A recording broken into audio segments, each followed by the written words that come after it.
bihi nasta'inu ala umuri dunya waddin. Asyhadu an la ilaha illallah wahdahu la syarikalah wa asyhadu anna Muhammadan abduhu wa rasuluh amma ba'du. Alhamdulillah kita bisa bertemu kembali untuk melanjutkan kajian tentang kitab Bulughul Maram, masih bab tentang sifat salat. Pada pertemuan sebelumnya kita sudah membahas hadis yang cukup panjang, hadis tentang al-musi'u sholatuhu, hadis orang yang jelek atau kurang baik sholatnya, yang hadis itu diriwayatkan dari sahabat bernama Khalad bin Rafi'. Jadi sahabat yang jelek sholatnya ini bernama Khalad bin Rafi'. Tapi tentu jelek di sini bukan jelek selamanya, karena pada akhirnya Rasulullah Shallallahu Alaihi Wasallam mengajarkannya tata cara sholat yang baik dan benar. Baik, kita lanjutkan pertemuan kali ini, kita melanjutkan kepada hadis selanjutnya. Baik, untuk yang memiliki kitab Bulughul Maram silahkan dibuka. Hadis kalau ditulis di kitab milik saya nomor 213, mungkin berbeda, silahkan dibuka bab sifat sholat. An Abi Humaidin As-Sa'idi, hadis diterima dari Abu Humaid As-Sa'idi radhiyallahu anhu qala, beliau berkata, Ra'aitu Rasulullah sallallahu alaihi wasallam, aku melihat, kata Abu Humaid, Rasulullah sallallahu alaihi wasallam idza kabbaro, apabila beliau bertakbir. Yang dimaksud bertakbir di sini adalah takbiratul ihram, takbir untuk membuka sholat, takbir yang mengharamkan perbuatan-perbuatan dan ucapan-ucapan selain perbuatan dan ucapan yang dicontohkan oleh Rasulullah Shallallahu Alaihi Wasallam. Makanya disebut takbiratul ihram, takbir yang mengharamkan bacaan, gerakan selain yang diajarkan oleh Rasulullah. Aku melihat Rasulullah Shallallahu Alaihi Wasallam apabila beliau bertakbir, takbiratul ihram, ja'ala yadaihi hadwa mankibaihi, beliau menjadikan dua tangannya hadwa mankibaihi, sejajar bahunya. Jadi takbiratul ihram ini mengangkat tangan sejajar bahu. Nanti di dalam hadis yang lain ada yang menggambarkan dekat ke telinga. Ya, posisinya pada prinsipnya berarti mengangkat tangan itu tidak terlalu tinggi dan tidak juga terlalu rendah, tapi sejajar bahu dekat ke telinga, seperti inilah. Saya kira tidak ada perbedaan pendapat. Kalaupun ada yang menganggap berbeda, ya tentu itu hanya satu pandangan saja, sebab pada prinsipnya ya Rasul mengajarkan ya antara seperti inilah begitu, atau ini ya tidak terlalu jauh. Sebab pada akhirnya hadis-hadis ini kan berdasarkan pandangan para sahabat dan bagaimana mereka mengkomunikasikan, menyampaikan hasil penglihatannya. Makanya bisa jadi kalau ada perbedaan dalam redaksi itu tidak terlalu signifikan, karena yang jelas takbiratul ihram itu berarti prinsipnya adalah mengangkat tangan dan menyimpan tangan itu di sekitar inilah gitu, dari antara telinga dengan bahu. Selanjutnya wa idza raka'a, dan apabila beliau berruku, amkana yadaihi min rukbataihi, beliau menempatkan dua tangannya min rukbataihi, pada lututnya. Summa hasara dhahrahu, kemudian meluruskan punggungnya. Jadi tangan disimpan di atas lutut sambil diluruskan tentu. Summa hasara sadrahu, nah, jadi punggungnya itu rata. Fa idza rafa'a ra'sahu istawa, dan selanjutnya apabila beliau mengangkat kepalanya bangkit dari ruku, rafa'a ra'sahu, beliau mengangkat kepalanya, istawa, ketika mengangkat kepala dari ruku, istawa, beliau beristiwa, beliau tegak berdiri, hatta ya'uda kullu faqarin makanahu, sehingga kembali seluruh sendi, seluruh tulang, makanahu, kepada tempatnya. Jadi berdiri lurus tegak sampai seluruh tulang dari ujung kepala sampai ujung kaki itu lurus semuanya gitu. Fa idza sajada, dan apabila beliau sujud, wada'a yadaihi, beliau menyimpan dua tangannya. Tentu menyimpan dua tangan karena yang namanya sujud itu perbuatan yang ma'ruf, perbuatan yang maklum, yang diketahui semua orang, artinya ya seperti itulah semua orang atau semua makhluk gitu. Maka yang disebut di dalam hadis ini ya rincian-rinciannya saja, sebab posisi sujud itu semua sudah tahu bagaimana. Nah, cuma di sini rinciannya supaya lebih jelas gitu, supaya tidak dibedakan. Jadi ya wado'a yadaihi, beliau menyimpan tangannya ghairu muftarisin, tanpa muftaris. Muftaris itu iftarasa yaftarisu, melebarkan gitu ya, seperti binatang buas. Ghairu muftarisin, tanpa melebarkan, wala qabidiha, dan qabidihima, dan tidak juga mengempitkan. Jadi posisi sujud tangan di atas tanah, kemudian wajah juga sampai kita simpan di atas tanah atau di atas bumi. Nah, posisi tangan tidak dibukakan dan juga tidak dikempitkan. Jadi antara itu. Nah, seperti inilah di antara sujud itu. Tidak terlalu buka dan tidak juga terlalu mengempit. Wastaqbala bi atrabi asabi'i rijlaihi al-qiblata. Dan beliau menghadapkan ujung-ujung jari kakinya al-qiblata, ke arah kiblat. Jadi, nah ini yang saya maksud rinciannya. Kalau posisi sujud semua manusia sudah tahu, tapi rinciannya menurut Abu Humaid ini, tangan tidak terlalu terbuka, juga tidak menutup, tapi antara itu, tangan disimpan di atas bumi. Kemudian posisi jari-jari kaki itu harus mengarah ke arah kiblat. Ini sebetulnya bentuk praktek dari perintah Allah Subhanahu wa taala dalam Al-Qur'an. Jadi dalam sholat kan kita diperintahkan fa'akim wajhaka syatro masjidil haram, hadapkanlah wajahmu. Nah, wajah di sini itu bukan wajahnya saja. Ini sebutnya majaz mursal, kalau di dalam ilmu balaghah disebut sebagian, tapi yang dimaksud keseluruhan. Nah, disebut sebagai min itlaqil juz'i wa iradatil kulli, disebut sebagian tubuh yaitu wajah saja, tapi yang dimaksud tentu seluruh tubuh dari atas sampai kaki, dari ujung rambut sampai ujung kaki. Nah, di sini rinciannya bahkan sampai ujung jari pun harus menghadap kiblat begini. Jadi tidak boleh ujung kaki itu seperti ini, atau bahkan tidak napak begitu, harus diinjakan kemudian ujung-ujung jari kaki menghadap ke arah kiblat. Itu posisi sujud yang dirinci oleh Abu Humaid As-Sa'idi. Tentu tidak terlalu rinci benar, tidak terlalu rinci, tapi yang dimaksud adalah yang penting-pentingnya, rincian yang sangat pentingnya. Artinya kesempurnaan sholat dalam hadis Abu Humaid As-Sa'idi ini, posisi jari-jari kaki harus menghadap ke arah kiblat.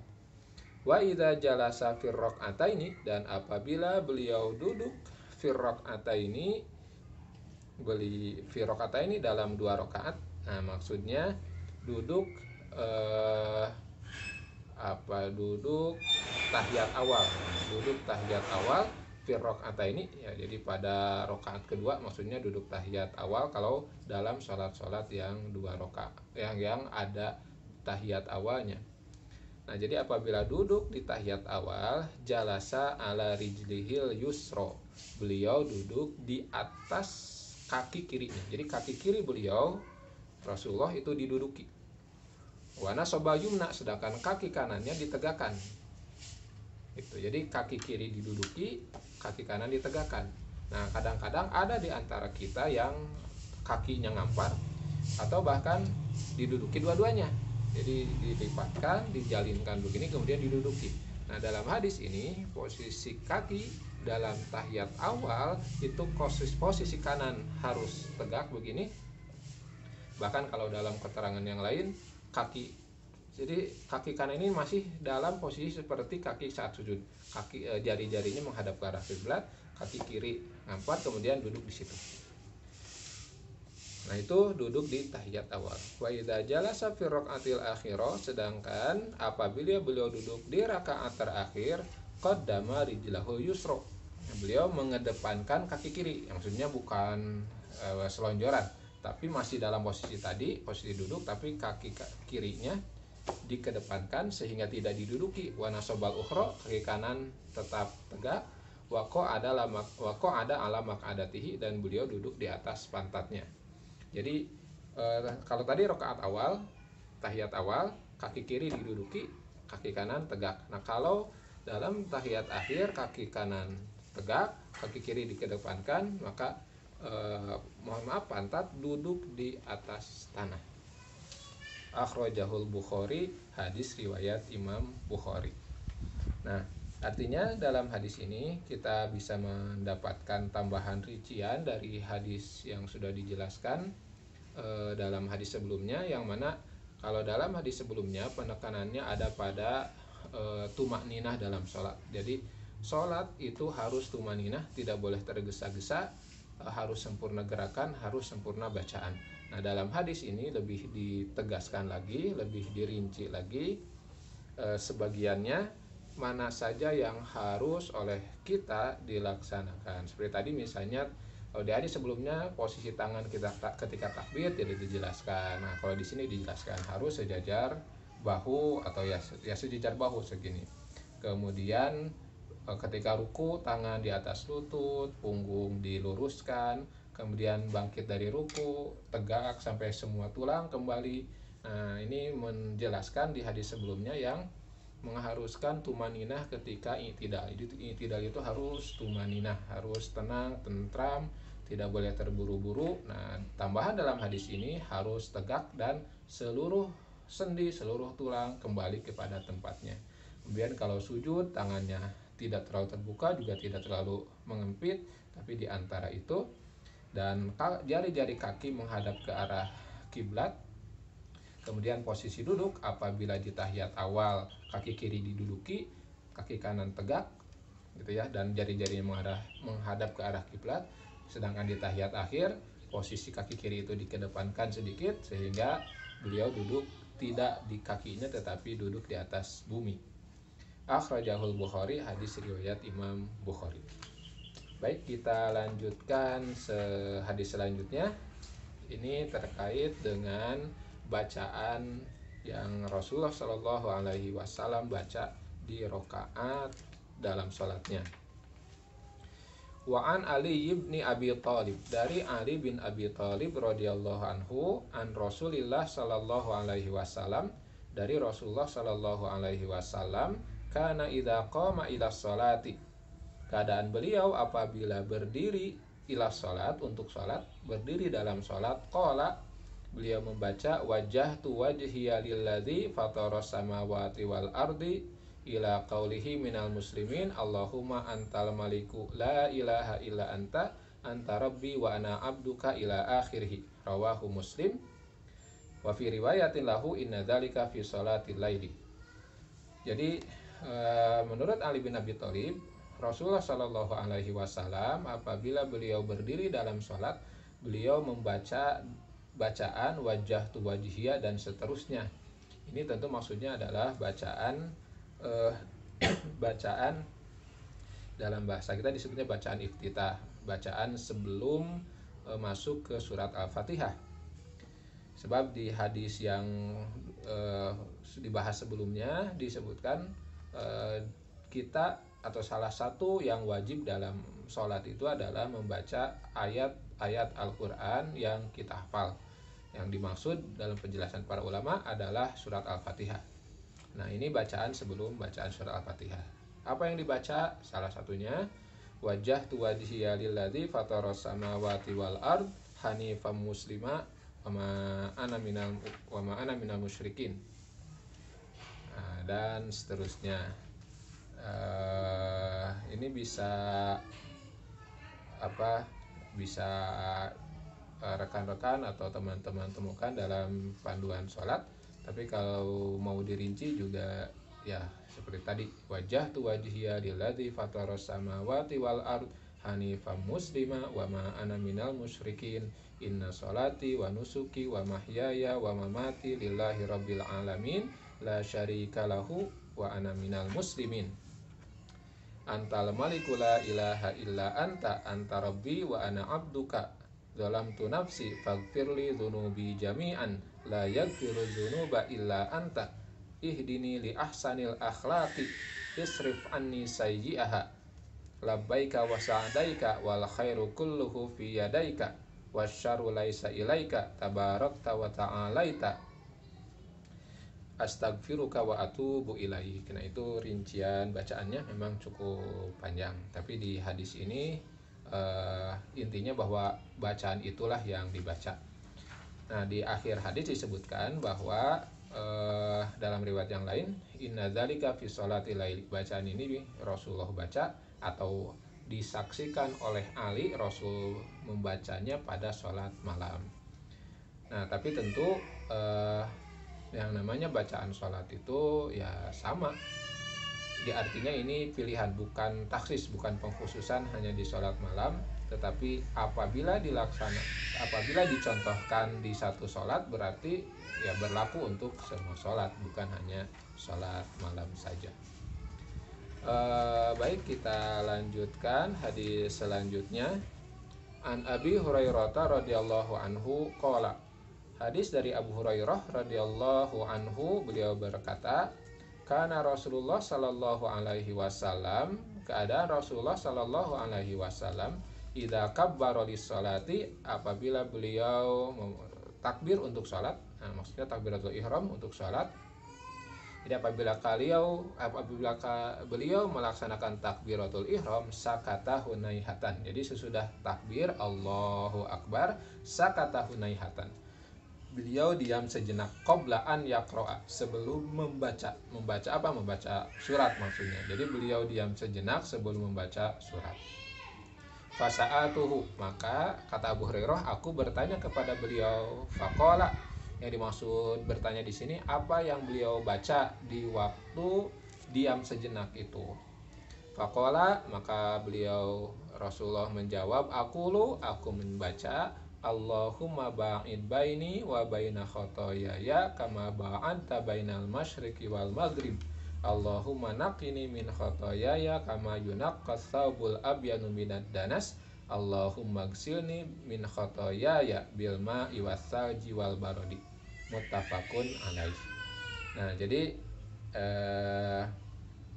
ini alternatif yang lain, bacaan iftitah sebelum sholat. Baik, kita lanjutkan dalam hadis yang lain. Wa an Umar radhiyallahu anhu, hadis dari Umar radhiyallahu anhu, annahu kana yaqulu, sesungguhnya beliau membaca, subhanakallahumma wa bihamdika wa tabarakasmuka wa ta'ala jadduka wa la ilaha ghairuka. Nah, ini juga alternatif yang lain dalam membaca doa iftitah. Selain tadi wajahtu, kemudian Allahumma ba'id baini. Nah, diajarkan juga oleh Rasulullah Shallallahu alaihi wasallam bacaan yang cukup pendek, subhanakallahumma wa bihamdika wa tabarakasmuka wa ta'ala jadduka wa la ilaha ghairuka. Rawahu Muslim, hadis riwayat Muslim. Wa nahwuhu, dan selanjutnya, dan wanahu, dan sama dengan hadis itu, kalau tadi dari Umar, an Abi Sa'id Al-Khudri, dari Abu Sa'id Al-Khudri, marfu'an indal khamsah, yang hadisnya marfu sampai kepada Rasul, indal khamsah, menurut para muhaddis, imam yang 5. Wa fihi, dan di dalam hadis tersebut, wa kana yaqulu ba'da takbir, dan beliau membaca sesudah takbir, a'udzubillahi samiil alimi minasyaitonir rajim min hamzihi wa nafthihi wa nafthihi. Jadi sesudah membaca sudah takbir, membaca iftitah, beliau membaca a'udzubillahi samiil alimi minasyaitonir rajim min hamzihi wa nafthihi wa nafthihi. Nah, ini bacaan ta'awudz, yang salah satu ta'awudz, bacaan ta'awudz yang diajarkan, dan tentu ta'awudz di sini posisinya adalah, atau kedudukannya adalah ta'awudz sebelum membaca Al-Qur'an, yaitu surat Al-Fatihah. Seperti kita ketahui perintah di dalam Al-Qur'an, fa idza qara'tal Qur'an fasta'idz billah minasyaitonir rajim. Apabila engkau mau membaca Al-Qur'an, maka mohonlah perlindungan kepada Allah dari setan ar-rajim. Jadi setiap kita membaca Al-Qur'an, baik itu di dalam sholat seperti yang dijelaskan hadis ini, juga di luar sholat kita diperintah untuk membaca ta'awudz, memohon perlindungan kepada Allah minasyaitonirrajim, dari setan yang, dari godaan setan yang terkutuk. Hadirin ikhwatul iman, rekan-rekan yang sama-sama mengharapkan keridhaan Allah Subhanahu wa taala, mungkin kita cukupkan pertemuan kali ini sampai dengan itu. Kenapa? Karena untuk pembahasan surat Al-Fatihah insya Allah akan kita bahas khusus tentang bacaan surat Al-Fatihah di dalam sholat, sebab di sini ada beberapa hadis yang cukup cukup panjang dan juga perlu penjelasan yang lebih rinci. Jadi kalau kita simpulkan, apa yang Rasulullah lakukan sesudah takbir, beliau membaca apa yang kita simpulkan. Jadi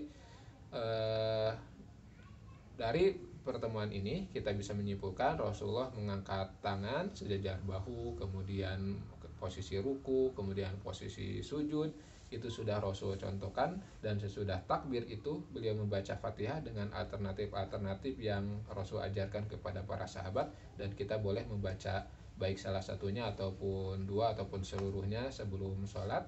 Kemudian baru sesudah itu kita membaca ta'awudz dan membaca surat Al-Fatihah. Itu saja, kita tutup dengan alhamdulillahirabbil alamin. Wassalamualaikum warahmatullahi wabarakatuh.